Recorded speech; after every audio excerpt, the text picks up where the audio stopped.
Good evening. How are you? It's been a long time. We've had lots going on, and I believe I'm streaming on like a few platforms tonight, which is unusual for me. Normally, I only stream on YouTube. I've had some changes of heart over the time I've been gone. I think the last time I streamed, let me get it. It's been a while. I it wasn't on purpose, but you guys know the situation with everything. And yeah, I am live, but that wasn't my I can see I'm live basically, but what I'm trying to find out here is when was the last time I was live? The last time I was live was January 24th. Okay. So I've been gone a long time, and I'm prone to being gone for a while. You know that. It's just my nature. I get I get really um I get really happy. Okay. And then over time I get like run down. The more I do, the more work I do, I just get worn down. I get worn down and then pretty much shut everything down. And then a couple days later, back to being, productive again. It's a very odd thing. It's been that way my entire life. But a minute in, I just wanted to say, thank you. Um, I'm taking this somewhere. I don't know where, but we're going to go somewhere. You may notice a stain on my shirt, but it's actually below. I can tell now, so I won't even go there. But Taco Tuesday had its little revenge on me. Um, for those of you who might be watching for the first time, my name is John Schenk. I'm the founder and managing broker of Deerwood Realty in St. Louis, Missouri. We're a small residential real estate firm. We focus mainly on helping buyers buy homes and sellers selling theirs. The real estate market is a fascinating thing, and I aim to follow along. I aim to be on top of all the news that's happening and try and figure out what's best for my buyers here in St. Louis, Missouri. But you know, trends don't just happen here. I mean, we've got real estate in Canada, we've got real estate in the UK, we've got real estate, in California, Phoenix, all these places. They have an impact on our market. We have the Fed on our interest rates, what we can borrow. It's just a very fascinating time, and you know, let's I think the best way to go over the data is just to, talk about it. Don't be afraid to pick different articles one may say something positive about the market, one may say something terrible, but let's just go and see what's out there, compare it to my experiences on the street. I mean, I do work, I do have listings, but that's why I started the Deerwood Realty live stream, is because I wanted to get the information out more. To me, you know, you go and you ask your real estate agent, what's the market like? Well, it's usually not.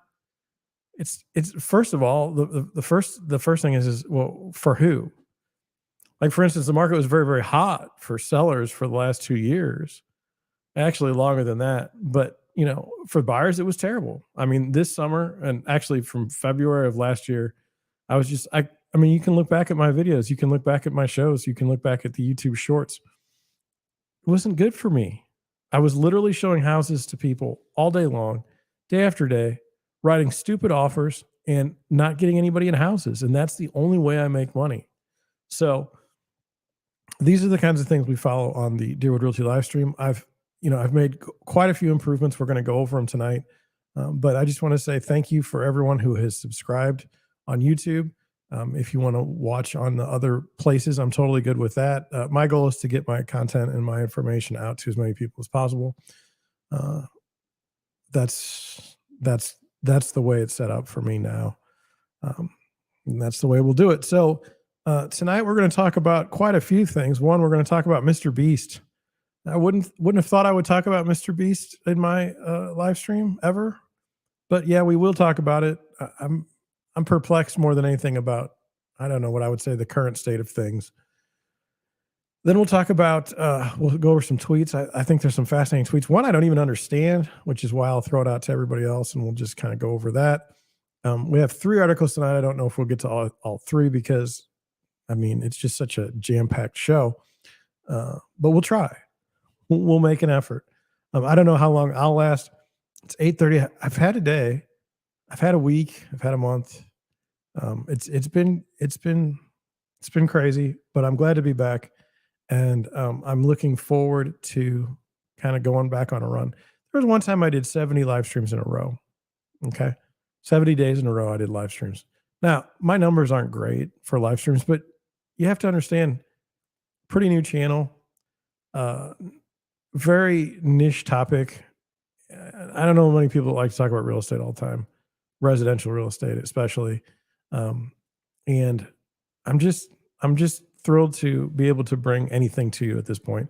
Uh, I lost a subscriber between yesterday and today, and I'm depressed about it. Went from 138 to 137. I'd like to beat 1,000 subscribers on YouTube.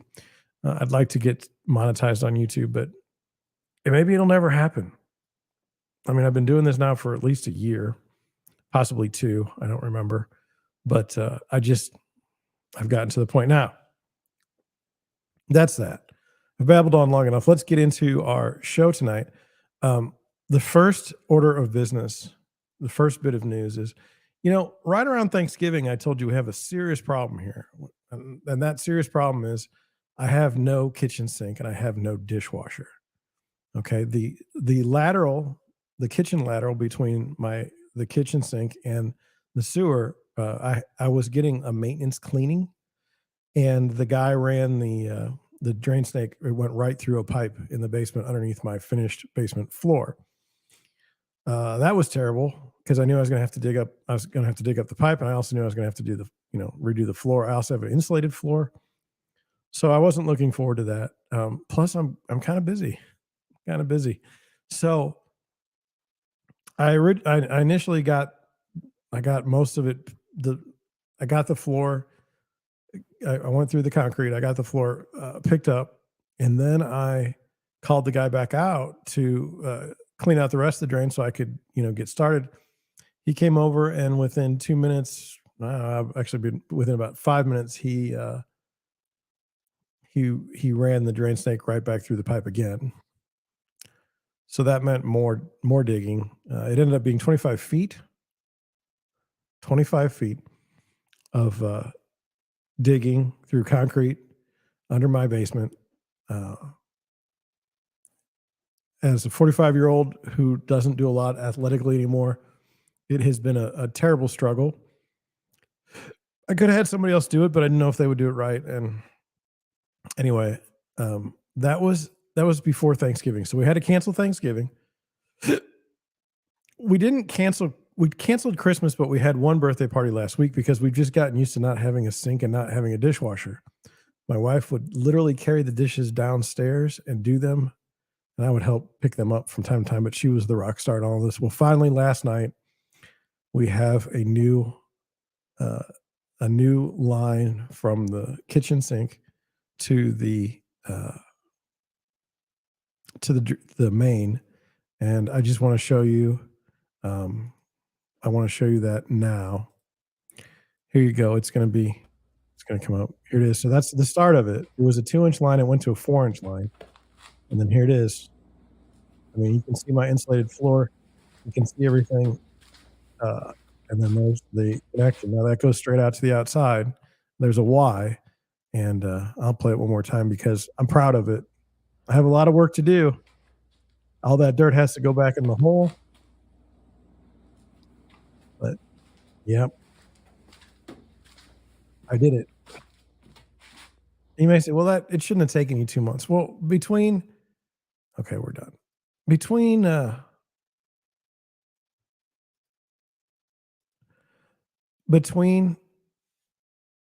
the normal real estate business, I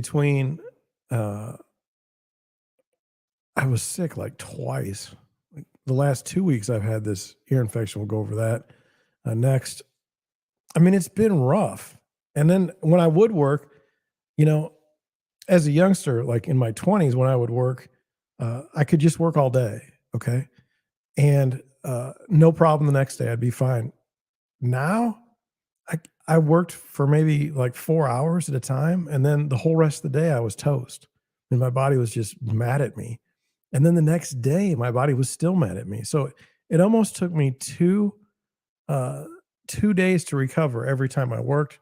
Plus, I didn't know how far the line went.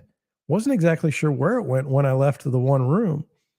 Didn't know if there's a drain and you might have seen in the picture, there's a drain, and that drain I thought was where it goes out, but that didn't happen. So anyway, to have, well, I mean, we've only had it for a day, but everything's better. I mean, to sit there and say you're fixing dinner, okay, and two things, you're going to have to wash dishes by hand in the sink down in the basement. And you know that like you can't wash your hands during the entire time you're cooking in the kitchen sink. You have to go to the bathroom sink. Just an absolute disaster. So that was that. Now I wanted to get into my other situation. This is the first time. Today is one of the first times I felt good in about 2 weeks. Um, I had an odd thing happen to me. I woke up one morning and my right ear was like clogged, and I not only could I not hear it, but it was making me dizzy when I was standing, and it was also like I couldn't hear. It was like water was rushing in it. I let that go for a day, and then I obviously didn't feel well. I was kind of fatigued, and so then the third day I was like, I'm not going to deal with this long term like I normally do. Like I'm not going to stick this one out. I'm going to the doctor. So I went to the doctor, and the doctor prescribed, gave me a shot, said I had a sinus infection, and I got amoxicillin. Well, I the next day I came home and I didn't feel all that much better. In fact, both of my ears were clogged. The suggestion was by the doctor to take Sudafed as well as amoxicillin, and then that should get me back in shape. But it was not working. I was not getting better, and day after day of just this cloudiness in the ears and not being able to hear, it's very, very frustrating. And so, with that, things like I didn't want to do anything. I mean, I did what I had to do, the bare minimum, but I really wasn't looking forward to doing anything because I felt terrible. Um, Oddly enough, I was so sick of not having a drain, a kitchen drain, not being able to use the sink, that even though I felt terrible, I just started working on the basement more because I just had to get it done. Now look, it's going to take months for me to get the flooring back, the insulation back, um, get the dirt taken care of. I mean, it's bad, but at least we have a sink, and that's going to save a lot of time. It's going to make things a lot easier for us. So I'm thrilled about that. The illness went away. I mean, basically today. I still have a little bit of the not being able to hear in one ear, but it's not nearly as bad. The dizziness has gone away, and so I'm thrilled for that. On top of the drain and uh, the illness, I purchased the Rode Podcaster 2 or the Rodecaster 2 Pro. Oh, sorry, the Rodecaster Pro 2, and I've been thoroughly disappointed with the product. It when it works like right now, wonderful. Okay, wonderful. But I mean, on three corners of my Rodecaster, they're already coming up like little plastics already coming up on the sides. I was going to do a video just about how miserable it was, but I did get in touch with support and they've been pretty helpful. But anyway, when I ended up plugging in the Rodecaster to my computer, unbeknownst to me, that kept my computer from being able to turn on. So I thought I'd broken my computer. It turns out that there's a new technology with the Rodecaster that's causing issues. Another issue is I had a Zoom call today with my assistant, and it kept switching the microphone inputs. So I'd be talking and it would switch, and I'd be talking and it would switch, and then, I mean, it was just going every 2 minutes or so. It was ridiculous. I did notice that there was a firmware update, and so I did do the firmware update, um, and it's okay. But it's just every day it's like something new that's not working with the Rodecaster Pro 2. My stepdaughter came downstairs and looked at my board, and she was like, "Wow, what is that?" And I told her, and she's like, "Wow, that is pretty big time." And like I'd never been happy with my voice through the microphone. I've never been happy with the setup. I had a Focusrite Scarlett 2i2, which I'm putting on eBay um, as soon as I feel comfortable about the Rodecaster, because the voice for that just wasn't where I wanted to be. So hopefully you like the sound. And then I've been doing a little bit more work with with the video as well. I don't know if you can notice, but I've got new lights on both sides of me. I tried to put them above me, but I mean the shine off my bald head made it impossible. Uh, it looks stupid. So we're not going to do that. But I do think I have them positioned right. I do think I have the light right, and in the corner, and I want to do it right because right there, there's those two. There'll be a picture there tomorrow. I was going to do it tonight, and I just didn't get around to it. So I'm investing in the podcast or the live stream. I'm trying to get it to where we can have a good production. Now, this is not the number one thing I do every day. It's like I do my work, and my work is strange because as a real estate agent, I work all kinds of hours. A lot of times, the majority of my work gets done between about 6 p.m. and 9 p.m. So I'm gonna practice getting live streams done earlier in the morning. You'll see me. My goal is just to have one live stream a day, and to go with that. So anyway, that is. I feel like I've told you a lot about what's going on, and let me know what you think in the comments or in the chat about my new setup if you like it. You may not like this arm here. I get it, like this here. I don't know how I can't move the microphone closer to get rid of it. I could go with like a stand type microphone, but I don't really want to. I kind of like it. It's attached to my desk. I kind of like it. Let me know. Let me know what you think about the sound. Let me know if you think it's better.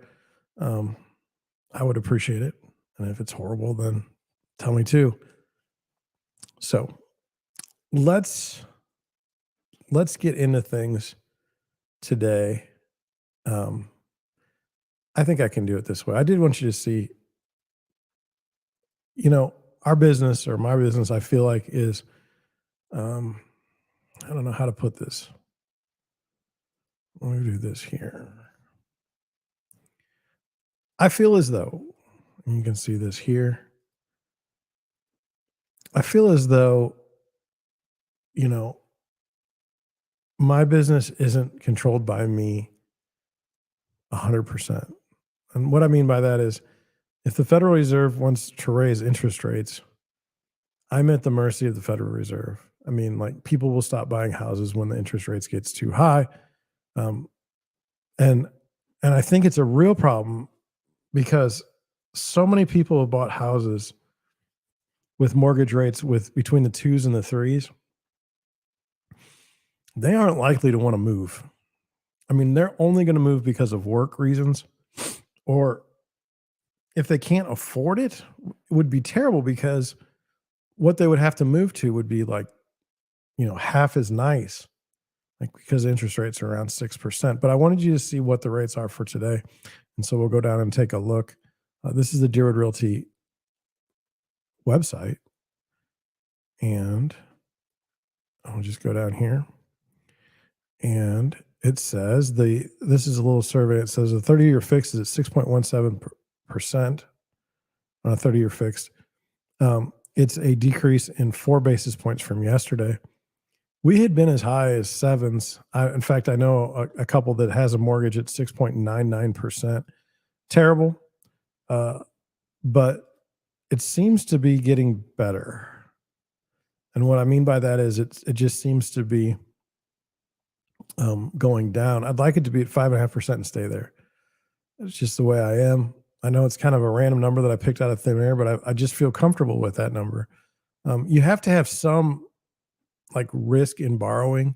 The 2 and 3% are artificially inflating like what a house is worth because people can afford to pay more, and so they do. And all of a sudden, a $300,000 house is a $485,000 house, and that's a little bit weird to me. So anyway, that's just what we've been seeing. We've been seeing rates lately like hovering around between 6.10 and 6.25% for the past little bit. And I guess if anything, like what is my position? If I am If I am a buyer, I'm happy to look at houses, and I'm looking for houses that have been listed for more than a weekend and haven't gotten an offer, because then I'm going to be offering about a little bit under asking, depending on what I see uh, in the comparable sales. But I'm not looking at comparable sales from 6 months ago and thinking that this is the same market. I saw a house, just as an example, a house in Tower Grove South. They're asking, I believe, 525,000. They'd come to market in June at 550,000 and had kept the listing active until December, when they took it off the market. And if you couldn't sell it in June at 550,000, there's no way you're selling it for 525 right now. It's just not going to happen. It's also just not square footage rise or style of the home. It doesn't even fit in with the neighborhood. So yeah, no. And it's a fix and flip. So I don't feel sorry for the people that did it. It's a company and that's their job. They should know the market better. I wanted to go now into an article. So I wanted to talk about this.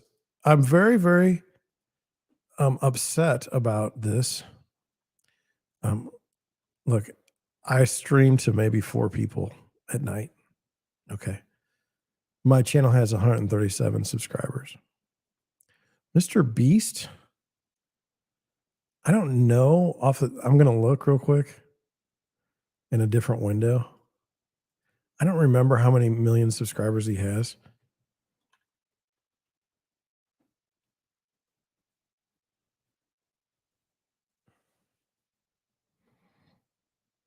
It says he has 130 million subscribers as of January 2023. Okay. 130 million subscribers.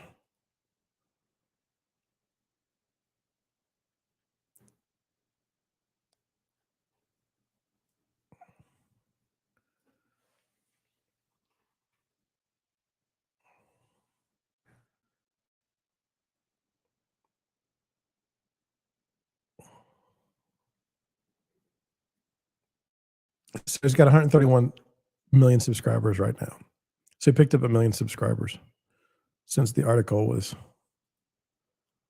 written. Okay, so like I said, I streamed to 4 people. So do you? I mean, did you see the video that he did? The latest video that he did. I watched it, and I mean, he is so far ahead of me. I mean, it's like unbelievable. The filmography, the editing, the storyline. I mean, every single thing about that video was amazing. And it was the video on, let me get the title because um, I'm interested. I'm interested in the title because I'm trying to figure this. So the title was, so it's 3 days ago, there's 67 million views. Okay. And it was 1,000 people, 1,000 blind people see for the first time. And so I watched it. I don't normally even watch Mr. Beast, but that kind of appealed to me, the idea that you could cure 1,000 blind people. And so imagine my surprise when I see that he's being attacked. Let me bring it up to you here a little bit better. Here's a headline, and this Business Insider article goes through and does a pretty good job explaining the situation. It says YouTuber Mr. Beast defends himself after a video in which he said he was curing 1,000 blind people, divided viewers. Now, if you have 65 million views, I guess you're going to have a few people that are going to be upset about something. I mean, I have like I said, I have like 4 views, and I have people that are upset about things I say. So I can only imagine. But anyway, here's the little things. But I just wanted to get through it. It says Mr. Beast, the world's biggest YouTuber, responded to online criticism after a video where he paid for 1,000 people to access eye surgery sparked criticism among some viewers. Now, look, I can't imagine how you could come at him but we'll get through it. So it says the YouTuber, whose real name is Jimmy Johnson, uploaded the video on January 28th, and it received 59 million views within 3 days. It says, in this video, we're curing 1,000 people's blindness, Donaldson could be heard saying at the beginning of the video as he stood in front of a large crowd. Now, I put the link to the video below. You guys probably know exactly what I'm talking about, so it's not like a shocker or anything.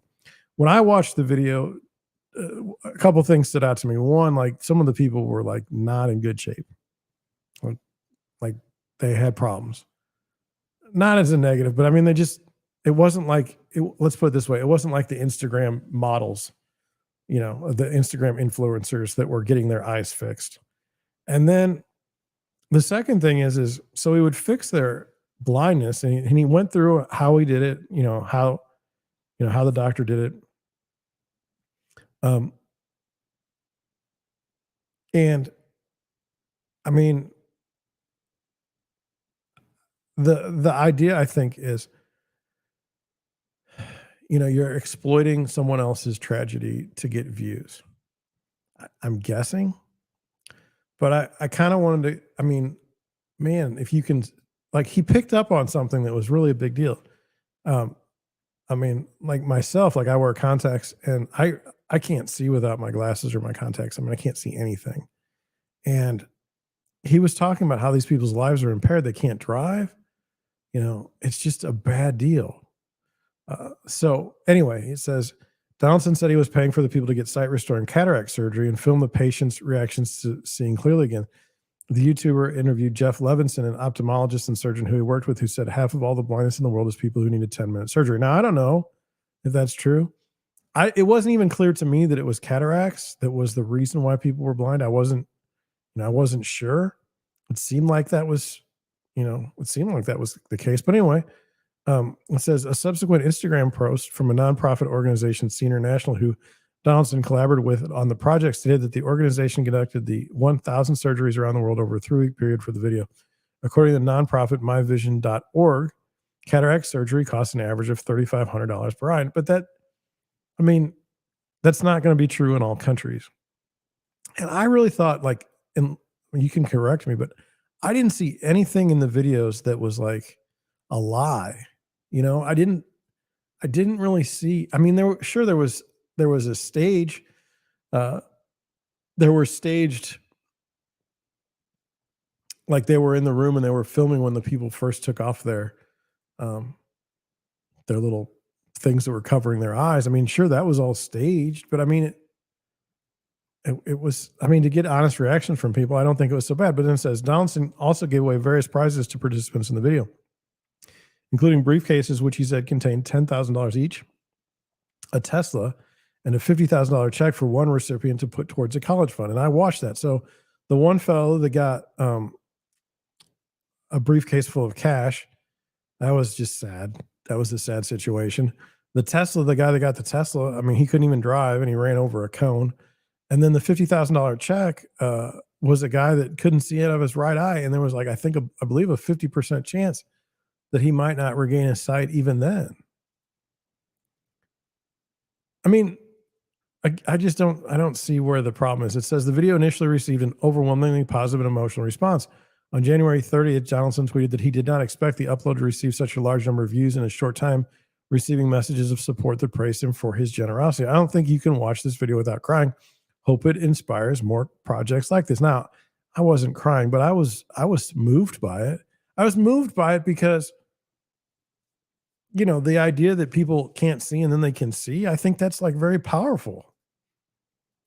I mean, I don't care who does it. The fact that it's able to be done is fantastic. And then it says, as the video continued to circulate, some people voiced questions and concerns about the cost and inaccessibility of eye surgery.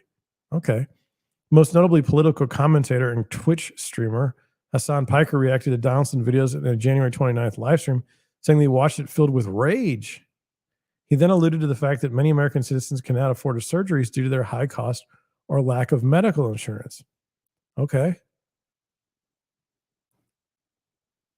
I mean, you can be upset about that, but I feel like that's not the video's fault. It's so extremely frustrating that it is up to one YouTube guy to decide to make content out of it When people are too poor, can't just blanking C. We're going to go with blanking C. Piker's comment sparked a wider discussion on Twitter where the clips from the trip were reshared among some users who wrote that they thought that people should not be turning to wealthy influencers to fix widespread societal problems. I think that's dumb. I don't think they were turning to a wealthy YouTuber at all. I think that they wanted to be able to see. I don't think that's wrong. If someone says, well, we'll restore your vision for free, okay. I mean, are you going to go with a doctor? Is it going to be like a quality procedure or what are we doing here? Oh, we're going to film you. We have to have the ability to film you, but the rest of it's free. Take that every day. It says online comments grew more critical of Donaldson himself when one user named LOL Overruled tweeted screenshots from the YouTuber's videos with a caption that read, "There's something so demonic about this, and I can't even articulate what it is." The tweet went viral, receiving more than 4,000 quote tweets and 86,000 likes. I don't think I feel like what I saw was Mr. Beast has to put out a video that people are going to want to watch. Okay. And he always has to break barriers because like everyone's watching him. Okay. And so here's this organization, on the other hand, that can help people see throughout the world. If you pay them, if it's a charity, if you pay them enough money, they can help more people.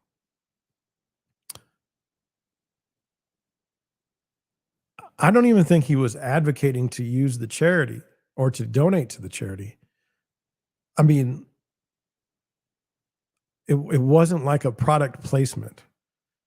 And I mean, vision is important. So I think what some people would say is he was exploiting a tragic situation. But you could also say he was shining a light on a tragic situation.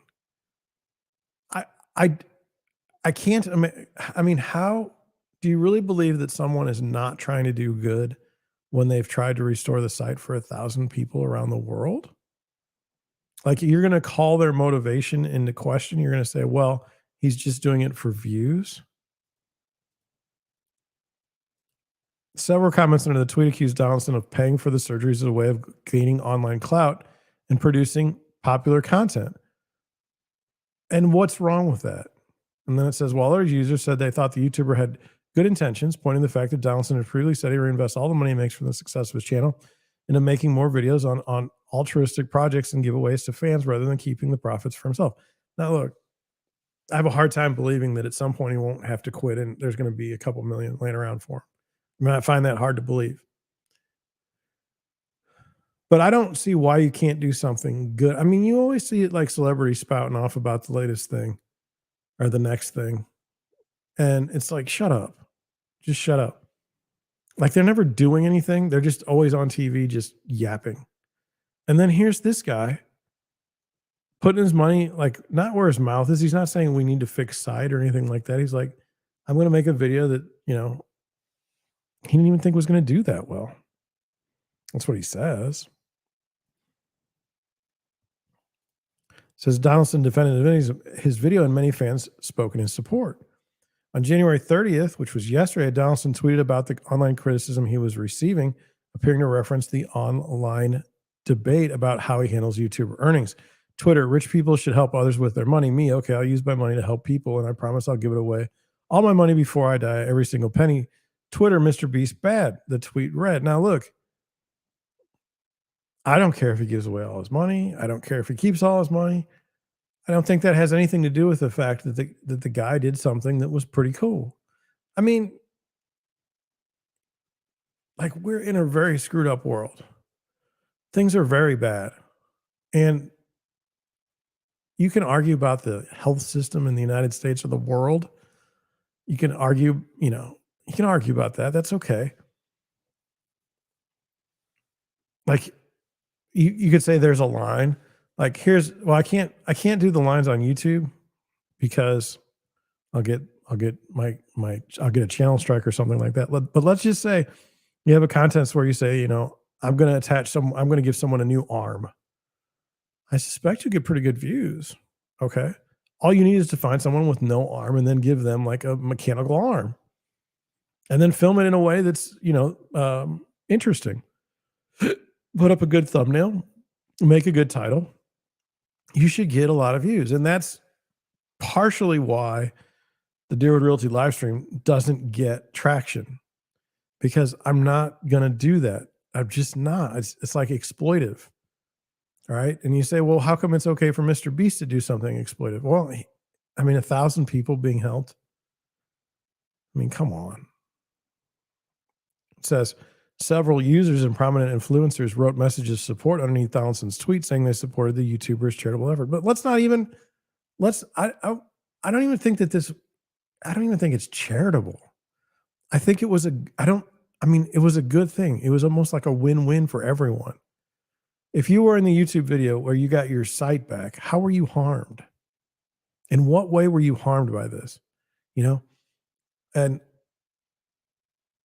I just thought it was a decent gesture. I didn't think it was bad. It says Donaldson, who became the most followed individual YouTube creator in November, has developed a reputation for posting altruistic videos that involve giving away large sums of money. He rose to fame in 2018 for viral videos where he donated thousands of dollars to small streamers. And in 2022, he gave away at least $3.2 million plus $2.5 million jet in a private island in challenge prizes, according to all the YouTube videos he posted that year. I mean, he gets views by doing outrageous things. Like, do you remember Jackass? Like, I grew up and they had the movies and the show Jackass on MTV. They got paid for doing stupid things. Okay. Mr. Beast is doing something that's pretty decent. Okay. I mean, I've often thought, like, so say Deerwood Realty live stream picks up and we make bank, right? And now I can build a house for someone, or now I can fix up a house for a family to live in. You think that wouldn't get me good views? I thought about it, but I don't make that kind of money to do it. And plus, you get in a situation where, like, okay, now you've given somebody a new house. They can turn around and sell it next week. It'll probably be worth more because there's some sort of fame involved. It's got a legacy. The people that buy it might not be able to afford living there anyway with the expenses and the utilities and the taxes. And, does that matter that you're just putting someone in a position to lose down the road? I don't know, but it would get a lot of views. And if that's your goal, I mean, I don't know what's wrong. I don't know what's wrong with it. In 2020, Donaldson founded an organization called Beast Philanthropy with the initial focus of distributing food to the underserved regions around Donaldson's hometown of Greenville, North Carolina, but which has since launched humanitarian aid projects around the world. His charitable and elaborate giveaways featured in videos across his multiple channels have previously been received with overwhelming support and positivities. Representatives for the two people did not immediately respond to insiders' requests for comment. I mean, if you watch the video, okay, and you don't think it's one of the best pieces of YouTube video that have come out ever, I don't even know how long it was, but it wasn't that long.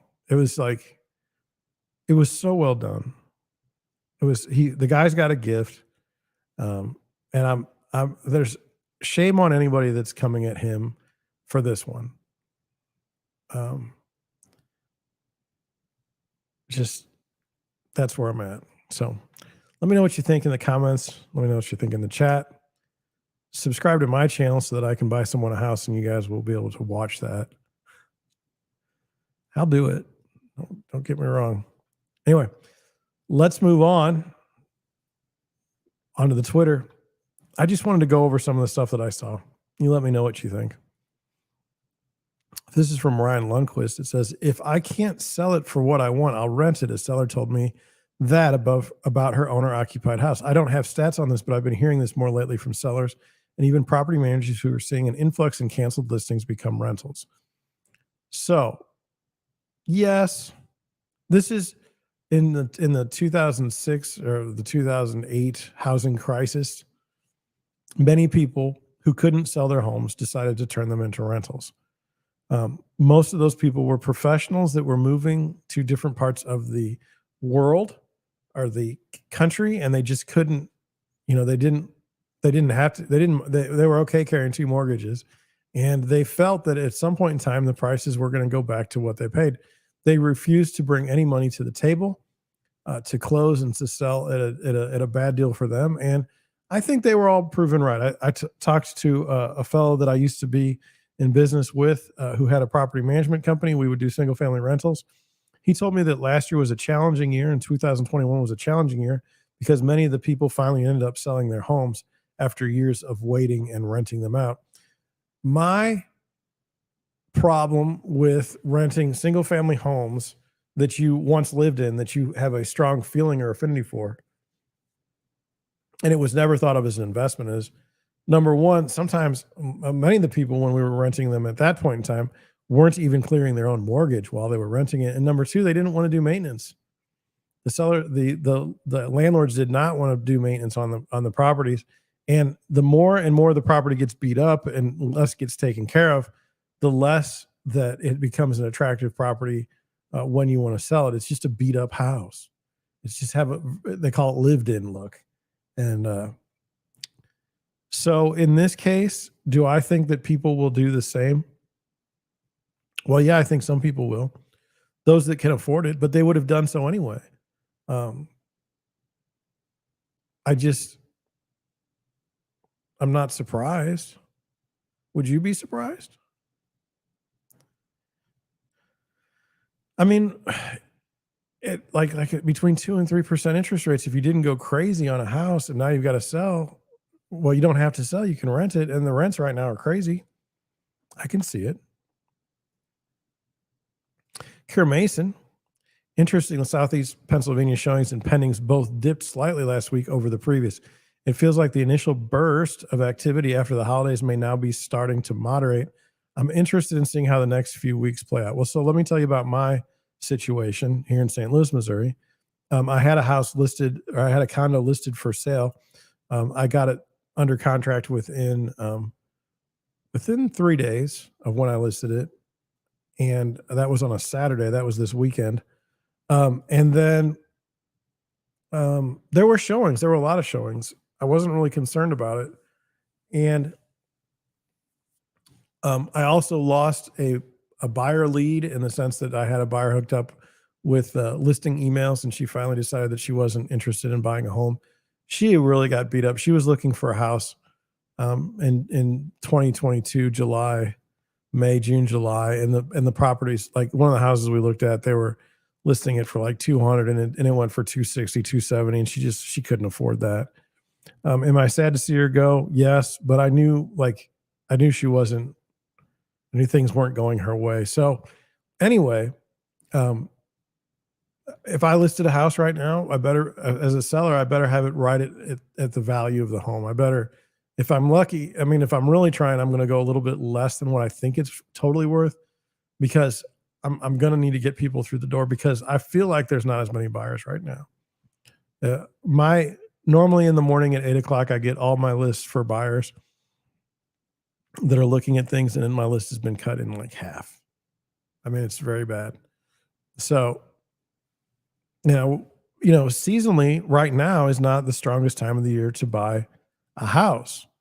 And it's also not the time of the year to sell a house. If you've got a house that's maybe a estate sale, that's fine, but you're not putting the most premium properties out there for sale, because there's not, the buyers, nobody wants to move in February, at least in St. Louis.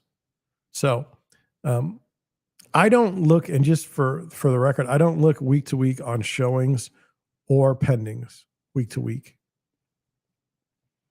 I care more about inventory and how that's working through the system. And I do that on a monthly basis. That's just me. I mean, most contracts are for 30 days or more on the closing. So a monthly basis for me is pretty good. I'm not criticizing Kira here. I just don't look at it that way. Lance Lambert, this was an interesting poll. I'll give you my answers as we go through it. Okay. It says, do you believe the U.S. housing activity has already bottomed? I'm asking about home sales, not home prices. And I voted very unlikely. I didn't like that one. I'm sorry. And that was 29%. So that was the biggest one. That was what I wrote. I think house prices have to go down significantly more. The next question: do you believe the U.S. home prices have bottomed? For this one, I'm asking about national home prices, not national home sales. I said very unlikely. I thought so. It says, do you believe the 30-year fixed mortgage rate has already picked? We're a little more than 1 percentage point below the November high. I put somewhat likely. That was 33%, and it is leading. But I thought about it this way, and I'm not ashamed to tell you what I'm thinking. I feel like the U.S. economy is going to go into a recession based on the rates being raised previously, and so with that happening, the Fed only has the lever of lowering rates, or the pivot, as everyone's talking about. I don't think it's a great plan, but that's what everybody's banking on. So the problem that we saw in the housing market is when we saw that spiking in the sevens. I mean, the spread on the borrowing rate versus the 30-year fix was like historically high. That means, the difference between what the Fed was actually at the discount window, what they were charging, and what the rate was. I mean, it was really high. So that was weird. That's come down now. I mean, rates were raised, what was it, 50 basis points last month? And yet, the mortgage rates are still coming down. That just shows you how much of the spread that was in there for a while. It was kind of crazy. And then finally, do you believe that peak inflation CPI reading is behind us? I am a Peter Schiff disciple. And so he says that even when the Fed pivots and lowers rates, that inflation is going to go through the roof because the value of the dollar is lower. I believe in him. This is what he says, and this is what I'll go with. But you can see I'm very much in the minority at 12.2%. I just thought it was interesting. I participated. Moving on. This is Darth Powell. Now this is 2 tweets, okay? And I just want to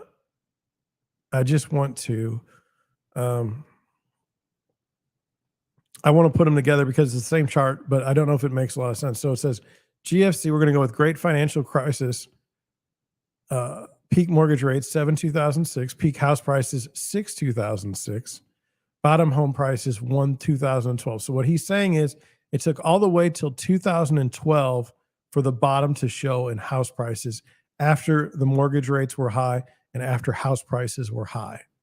Okay. Now this is GGFC. So I'm assuming that this is the new one. The peak mortgage rates occurred 2022. 2022. Yeah. The peak house prices were 2022, which I believe that. I was out there and I would say that's definitely true. The bottom home prices are, we don't know yet.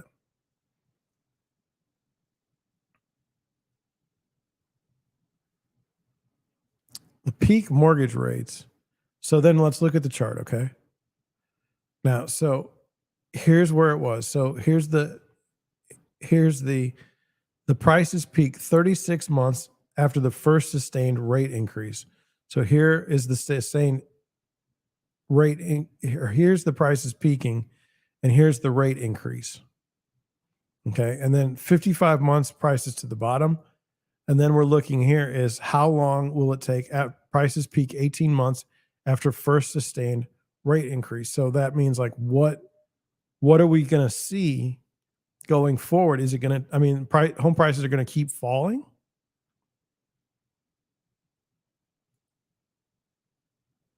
And then somebody says, so then this is a second tweet. It's not 2008. You're right. It's more like 2006. So, I mean, you tell me what you think in the chat. Put it in the comment section. I'd be interested to see what you think. I mean, the way it's ramped up, if it's going to be like every action has an equal and opposite reaction, like physics, then it's going to be very terrible.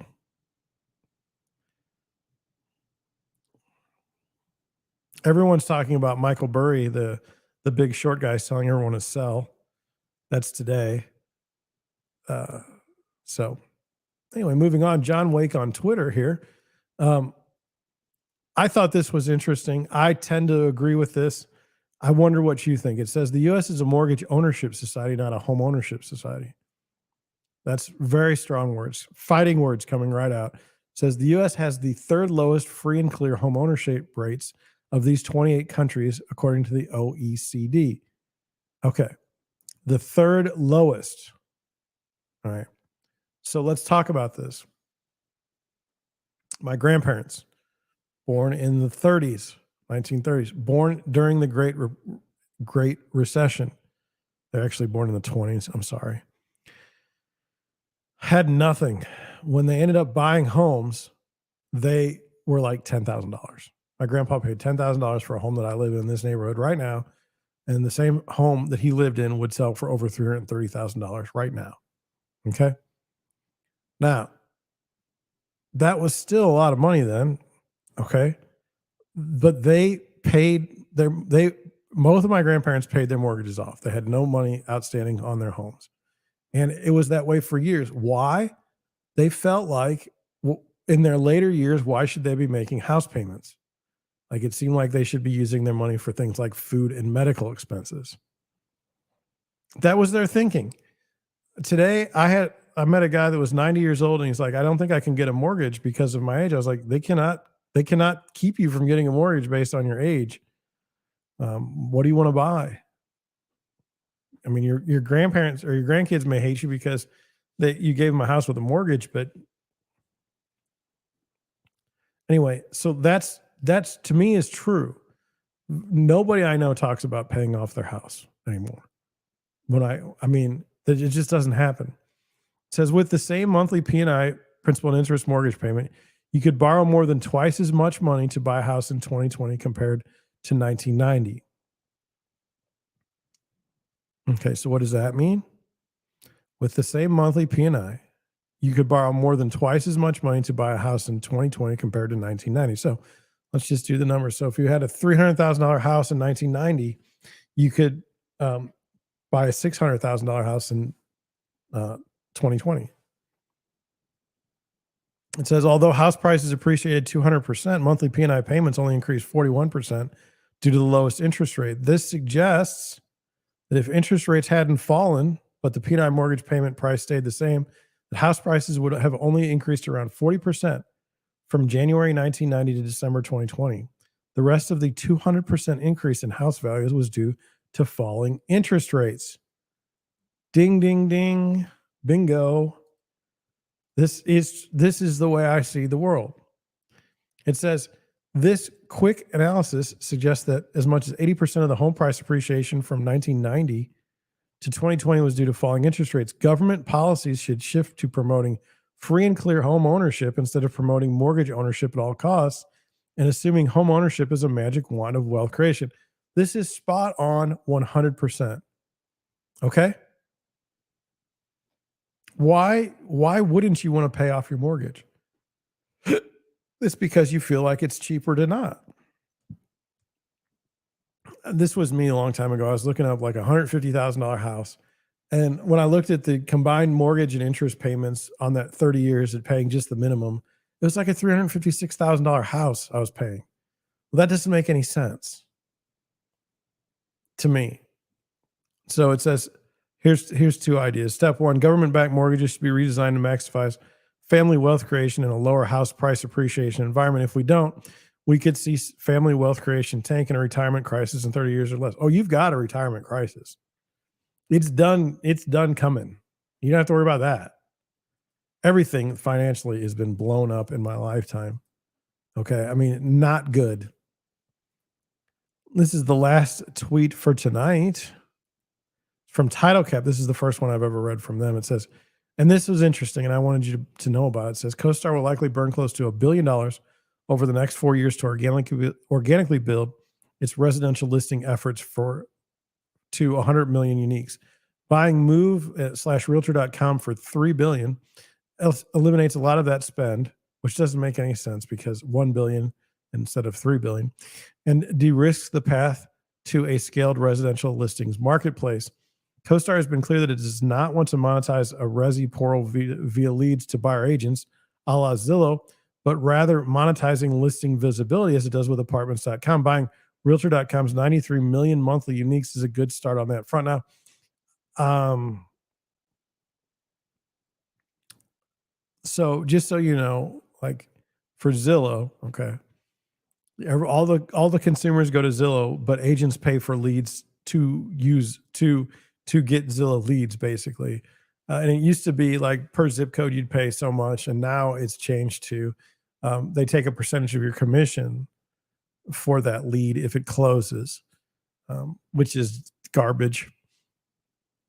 But think about that. Apartments.com, you pay to be on. If you're an apartment complex, you pay to be on apartments.com. You do not pay to be on realtor.com if your home is listed with a real estate agent. So keep that in mind. It says a large resi listings marketplace also accelerates the build out of a resi data offering, just as apartments.com augmented CoStar's multifamily data offering. CoStar is very interested in resi data.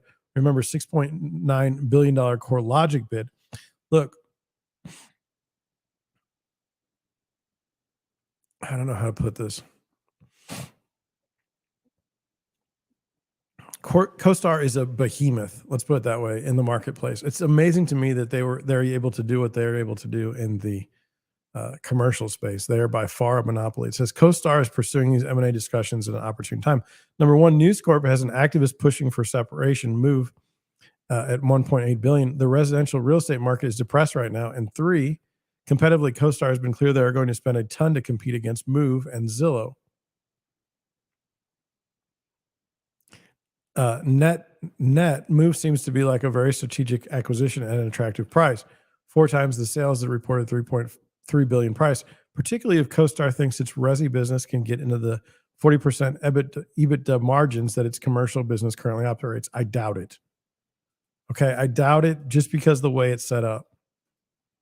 Okay, but there's a catch, and this is a big catch, and this is the first people to really go over it that I've seen. It says Move licenses the right to operate Realtor.com from the National Association of Realtors and is subject to an operating agreement. That contract may be too restrictive for CoStar to accept. You're damn right it's going to be too restrictive for them to accept. Effectively, the National Association of Realtors seeks to protect its members, which means not allowing Realtor.com to do things that would create competitive pressures for agents. That's right. That's right. As an example, Realtor.com can't show for sale by owners listings. That's right. Well, why should you? I mean, why are we putting free listings out there? That doesn't make any sense. I mean, the part of the reason why you use a realtor is that you have the ability to have a bunch of listings shown everywhere. Further, the Realtor.com operating agreement states that Realtor.com cannot charge for distribution of basic listing information. That could make it challenging to monetize the promoted listings that are a key part of the CoStar playbook. Historically, there's been a small royalty payment from Move to National Association of Realtors for the use of Realtor.com trademark. The National Association of Realtors may want more. Yeah, I mean, if you're a $3 billion offer, I think the National Association of Realtors should get some of that money. Bloomberg report suggests the National Association of Realtors might be using this potential deal, changing controls and opportunity to amend its terms in its favor. It should. Our deal is so stupid. I mean, other than Zillow, there is no place to look at listings online right now. It's Zillow and Realtor.com.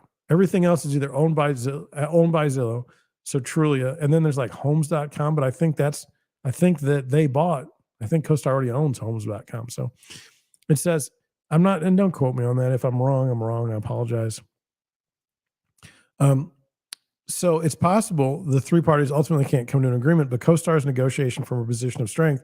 And so if it does, in fact, get it done, it's probably on CoStar's terms and should set CoStar up for success in resi. This is not true. The National Association of Realtors can really, really, really put the screws to anyone. Overnight, number one, overnight becomes the number two player. Do it at a good price, avoid cash burn and a risk of organic resi build, accelerate residential data effort. Well, I mean, they are right. If you could buy a sure thing like Realtor.com versus trying to build that out, it's 100% right. And it says then it shows the original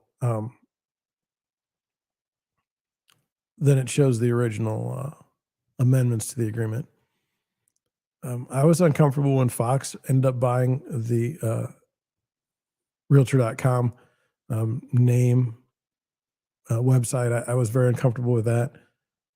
And I'm uncomfortable with CoStar buying it because I've seen what they've done in the commercial market, and I don't think it's brilliant. And I don't think it's great. So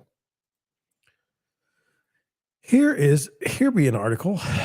This is the only article. I think this is the only one we're going to do tonight. We're going to go over it pretty extensively. And then tomorrow we'll do the other two articles and probably another one. It says upside downside, why the COVID property race for space went sour for home buyers. Let me put it out to you. This is out of I think the Guardian, and this is going to be in England. You say, well, John, why are you talking about a housing situation in England? It somewhat mirrors that which happened in the United States. So that's why I want to talk about it. And then as far as can we draw any parallels? We will. And then we'll also see what kind of contrast, like what is different over there than here based on this article and based on my experience as a real estate agent. Let's get to it. It says ultra low. Oh, I don't care about that. In the summer of 2020, when British society emerged from months of COVID lockdown, the UK housing market reopened and began booming amid fierce demand for larger homes as buyers sought more space, better home working environments, or a garden. Okay. So, can we say this is true? My own opinion, people, at least that I knew, moved out of the cities to get away from people. They didn't want to be in heavily populated areas with the pandemic. And then also, if they moved to the suburbs and not rural areas, they wanted to buy a big home where they could have offices so they could work from home and not be bothered by the kids who were at home because of, the schools were closed. So, let's just say you're a family and you've got, our family, there were 4 people in the house pretty much all the time. And my wife used the living room and the kitchen dining room table for her Zoom meetings. And then I built a studio in the basement for my stuff. But I had already built a studio in the basement before the pandemic. But had we not done that, one of our 3 bedrooms would have been an office. Our kids would have hated us. Anyway, so I can see this being true. It says, fueled by ultra low interest rates and then Chancellor Rishi Sunak's stamp duty holiday, the number of homeowners moving to new properties began to rise sharply from June of 2020. And by August, mortgage approvals had jumped to their highest level since 2007. We saw it here in the United States as well. The market was fierce. We were seeing bidding wars that were just insane. It says in March 2021, the number of completed loans for house purchases for movers was 142% higher than a year earlier, according to UK Finance. In May, the average UK house price had risen 10.2% in 12 months. Now, that's not the way it was here. Honestly, since 2017, 2018, the market was only going up. We had in 2017, 2018, I had a young couple that was they stopped looking because they were getting beat out on properties then. And then we just happened to go look at a house and there was only one other offer on it. And it wasn't we were a little bit over asking and we managed to get it. And that was amazing. And that was really a big deal then. That was like nothing we were seeing in 2021. And what I'm telling you is the market was hot before COVID. Okay. But you poured gasoline on a fire when you dropped the interest rates and you made it so that people didn't want to live in small confined areas when people needed space. The average home, we went over this statistic last week, I believe, or when I last streamed, 70% of all homes built before 1960 were less than 1,400 square feet. It's only a pretty recent phenomenon that houses are, being built that were, over 2,000 square feet. So kind of crazy. It says, fast forward to today, and the situation has changed dramatically. In December, the average UK house price fell for the 4th month in a row, with experts expecting a further slowdown in the struggling economy. Bank of England policymakers have raised interest rates 9 times in the past year and are forecast to do so again when they next meet. Borrowers refixing their mortgage among those hardest hit in the cost of living crisis. Okay, now I have to scratch my eye. I'm sorry. Oh, it itches. Yeah, here's my understanding. Don't take this as perfect. My understanding is in Europe, you can get I believe even a 40-year rate, but it resets every 2 years. So these people are going to see tremendous house payment changes to the upside when these mortgages reset. A number of homeowners who moved to a bigger property during the pandemic have spoken to the Observer about how their larger homes have turned into financial burdens. Okay, that's reasonable. That is a reasonable thing. Claire and her husband James, who did not want to give their full names, upsized from their 3-bedroom mid-terrace former council house in central Hertfordshire to a 600-pound 5-bed in a Cambridgeshire town in spring of 2021. In the belief that mortgage rates would remain low, we've stretched our budget to move into our dream house. Monthly payments have just increased by £370 after we rushed to refix for 5 years at just under 4% in November. Now, the mortgage structure is much different there. In the United States, you can literally have a 30-year fixed rate. You never have to refinance. Okay? There you have to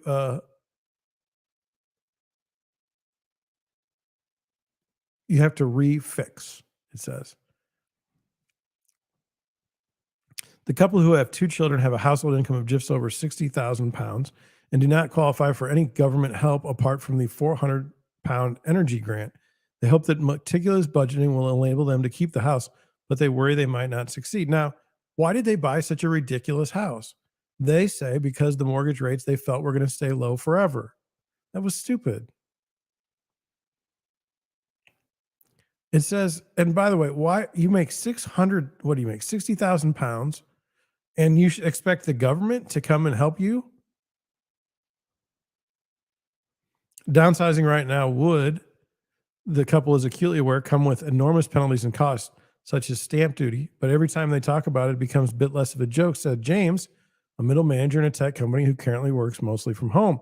He also fears being asked to return full time to the office. If I would have to do the 80-minute one-way commute to work in Hertfordshire again, just the fuel costs would blow us financially out of the water. Well, what were you doing? Did you think this was going to last forever? Like, how many times have you heard during this the situation, the new normal? It's going to be the new normal. There was no way that was going to be the new normal. That was not the way things were going to end up. We weren't going to end up in cages for the rest of our lives. It just wasn't going to happen. I mean, that was obvious. I mean, not even in 2020, not even a hindsight thing. That was just obvious. It says, when we bought, it was inconceivable to me that interest rates would be going up this much. Like, how do you not know interest rates go up and down? I'm not sure we'd be able to weather another big financial change. Retrospectively, I feel it was quite irresponsible for the bank to lend us this much. And I know they could have lent us more. Why is it the bank's problem? See, that's the other thing. Now all of a sudden they're the victims. It's the bank's fault for you shouldn't have lent us this much money. Take responsibility for your actions. After having a second child in 2020 and spending a lot of time together working from home and homeschooling during the COVID lockdowns, Barbara and her husband John decided that their 3-bedroom house was becoming claustrophobic and upsized to a period property twice the size in central Plymouth. It was a step up the ladder. We weren't overstretching ourselves with a new mortgage, and we had some money put aside to renovate the house. Then came the cost of living crisis, higher energy bills, and our nursery fees rose over £900 a month. We cut back on everything, but when Trustnomics tanked the pound, we knew what that meant for our mortgage renewal. Look, you have a nursery fee. You have £900 a month you're paying for your nursery. I don't feel sorry for you. I don't feel sorry for you. We came to the awful conclusion that the only way to avoid financially struggling in the future was to sell our home before we got into trouble. We have both well-paid academic jobs. 10 years ago, we had far more modest income, but could still afford to travel, save money, eat out, and so on. Our income is higher than ever before, but our standard of living has dropped substantially. We watch every penny. This is what happens when it's called house poor. Welcome to being house poor. That's why when house prices are going up and you're a buyer, you're just mortified. or especially as an agent, like I feel terrible because the higher the prices go, the less people are going to be able to afford it. And the people that do actually buy are going to be quote unquote house poor. It's terrible. It says during the COVID buying frenzy, house price growth reached its highest rate in more than a decade, while prices of houses grew more quickly than the prices of flats across all UK regions. A Bank of England report suggests homebuyers' preference for the house over flats was associated with about 38% of the housing price increase between 2020 and 2021, probably the most important factor in the boom. Now, I think a flat is a rental there. Don't quote me on that. Halifax now predicts house prices will fall by about 8% this year. The number of inquiries from potential homebuyers fell for a fifth month in a row in September, while sales dropped to the lowest level since May of 2020, which is still robust. Okay. Barbara and John put their home on the market last month and have already had to reduce the price. We're likely now going to make a loss upon sale. We are so angry and upset with the government that we have ended up here. It's the government's fault that they wanted to buy a nice house. For others, upsizing was motivated not primarily by a quest for more space, but by the idea that buying a house would be a good investment. Amy, an analyst from London who lives on her own, traded her one-bedroom flat for a $475,000 or 475,000 pound three-bedroom house in January of 2021. I don't think that's there. I don't think there's anything wrong with buying a house, and it might be a good investment. I do think it's a problem when you're buying your home and you're looking at it as an investment. It should be a place to live first. This is as a real estate agent. You take my opinion or not. It says, feeling that the high service charges in her previous flat were a waste of money, which that's probably true. She made more than 20 offers on the house, but kept getting outbid by 50 to 75,000 pounds. I had to go over budget to get this house by a lot, but mortgage rates were really good when I bought. I was able to borrow 285,000 pounds at 1.2%. When she had to refix her mortgage in December of last year, however, her monthly payments rose by 397 pounds from 844 pounds to 1,241 pounds, thanks to a new rate of 4.74%. I'm considering moving to a smaller property somewhere cheaper. I looked at a couple of flats in Stratford, but their service charges were even higher than my previous flat. Well, that's going to happen. That's going to happen. The times have changed. I'm also apprehensive as house prices have not risen as much as they could have. But if I could downsize to a property in a cost-effective way, I'd do that. I have to. Not going to happen. You're not going to get what you could have had before. Like, it doesn't make any sense. You can't be happy that prices are going up, but not happy that they're not going up high enough, fast enough, and then say, oh my God, I can't afford something because the prices have gone up.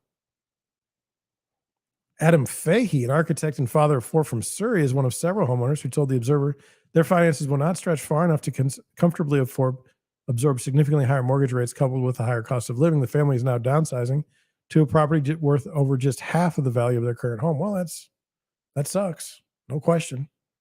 We've just accepted an offer on our home for 1.4 million pounds and had our offer on a new home in West Sussex accepted for 750,000 pounds. The house we're moving into is much smaller. We'll have about 650 square feet less than in our current house, which is a 6-bed, 4 reception rooms. Now, look, I'm not going to feel sorry for someone that bought a $1.4 million, 1.4 million pound home. We have a $290,000 pound mortgage. I'm sorry. We are keen to reduce financial stress. The only way to do this is to downside. The school run will take 30 to 40 minutes longer, but the improved standard of living will be worth it. Our mortgage and energy bills will approximately be £2,000 cheaper every month in the new house. We're looking forward to meals out and family holidays. Our meals will allow us to do such things again. That's right. House poor. House poor. Could this same story be written about the United States? Absolutely. Absolutely. And, I try to help. I mean, I feel that there are many buyers in the marketplace that are loath to use someone like myself because I will tell them, like, this is not a good investment for you. This doesn't make any sense. You will be house poor. You cannot assume that house prices will always go up. Things change. People, how do I put it? People have kids, people have divorces, all kinds of things happen. And you need to be in a comfortable situation that you can afford and have some money built up.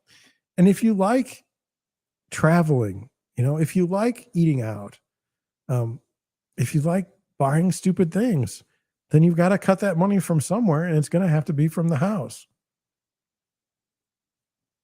I don't know. That's where I'm at tonight. Look, I've streamed to 3 different places tonight for the first time. It seems to have gone off without a hitch. I want to say thank you for watching. Thank you for listening. I'm going to head out. I will see you on the next one.